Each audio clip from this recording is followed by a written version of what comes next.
मैत्रिणींनो, साधना क्रिएशनमध्ये तुमचं पुन्हा एकदा स्वागत करते। आज मी ब्लाऊजचा व्हिडिओ टाकलाय कारण की आता बाप्पाच्या आगमनाला थोडेच दिवस आहेत, तर बायका परत घाई करतील ब्लाऊज शिवण्याचे। तर मी आधीच सांगते, कमीत कमी मला 8 दिवस तरी देत जा, कारण की गणपती बाप्पाची गडबड असते, त्यातल्या त्यात बायका अजून येतात आणि 2 दिवस 3 दिवस आधी ब्लाऊज सांगत असतात। हरकत नाही, मी शिवूनही देईल, पण एवढेही घाईत आणू नका की जेणेकरून माझ्याकडून होणार नाही आणि तुम्हाला परत जावं लागेल।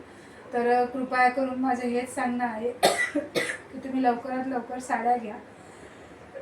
कमीत कमी 8 दिवस आधी ब्लाऊज टाका, तुमचं ब्लाऊज तुम्हाला वेळेवर मिळेल। तर आज आपण बघणार आहोत 34 साईजचं ब्लाऊज आहे। ब्लाऊज खूप सिंपल आहे, तुम्ही बघू शकता। ब्लाऊजचा नेक खूप सिंपल ब्लाऊज आहे, कारण की कॉटनची साडी होती। तर मी तो ब्लाऊज आजच कंप्लीट करून दिलेला आहे।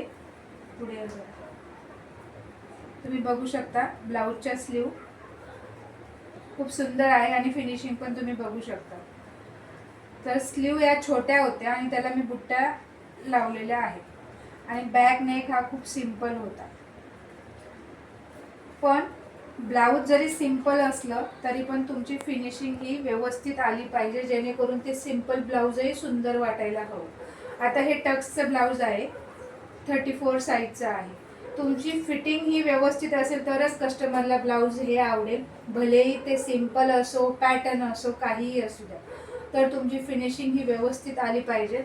मी माझे ब्लाऊज तुम्हाला यासाठी दाखवते की तुमची जर कुठली साडी असेल, आता मी सांगताना प्रत्येक वेळी सांगते की हे कुठल्या मटेरियलचं ब्लाऊज आहे। आता जसं की हे कॉटन आहे, तर त्याला बॉर्डर नव्हती, बॉर्डर ही छोटी होती म्हणून सिंपल स्लीव छोट्या घेतलेल्या आहेत, जेणेकरून तुम्हालाही आयडिया येईल। जर तुमची साडी असेल कॉटनची तर त्याच्या स्लीव या मोठ्या घ्यायच्या की छोट्या, हे निदान तुम्हाला माझे व्हिडिओ बघून कळत जाईल की कुठल्या साडीचं ब्लाऊज कसं शिवायला हवं।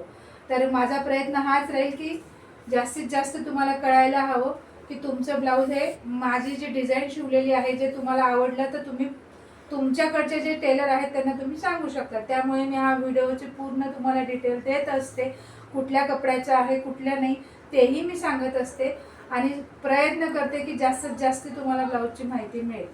तर आज हे 34 साईजचं ब्लाऊज होतं। तर मी हे ब्लाऊज तुम्हाला यासाठी दाखवलेलं आहे की सिंपल ब्लाऊज होतं तरीही त्याच्यामध्ये फिनिशिंग अशी आणा की जेणेकरून ते ब्लाऊज सुंदर वाटलं पाहिजे। तर नक्कीच आता गणपती बाप्पाच्या आगमनाला थोडे दिवस आहे, तुम्हालाही ब्लाऊजांची लगबग असेल आणि लवकरात लवकर तुमचे ब्लाऊज पटापट टेलरांकडे द्या आणि ते वेळेत शिवून देतील। मीही तुम्हाला वेळेत शिवून देईल आणि असंच परत तुमचा प्रतिसाद असू द्या। Thank you so much. किती मिनिटं